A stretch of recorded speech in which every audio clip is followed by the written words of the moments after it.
நோயற்ற வாழ்வே குறைவற்ற செல்வம். இது நம்ம எல்லாத்துக்கும் தெரியும். தெரிஞ்சாலும் நம்ம எத்தனை பேர் அதை நடைமுறையில கொண்டு வரோம்? நம்ம உடல் ஆரோக்கியத்தை கெடுத்து ஓடி ஓடி பாடுபட்டு செல்வத்தை சேர்க்கிறோம். இழந்த அந்த ஆரோக்கியத்தை திரும்ப மீட்டு எடுப்பதற்காக சேர்த்து வச்ச செல்வத்தை பூரா செலவழிக்கிறோம். அப்ப இந்த செல்வத்தை ஓடி ஓடி சேர்த்து என்ன பலன்?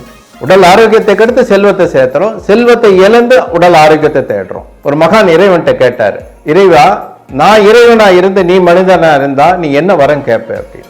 இறைவன் சொன்ன, நம்ம நோயில்லா வாழ்க்கையை தான் கேட்பேன். அப்போ நோயற்ற வாழ்வே குறைவற்ற செல்வம்னு சித்தர்கள் சொல்லியிருக்காங்கன்னு எவ்வளவு ஒரு உண்மையான வாக்கியம்.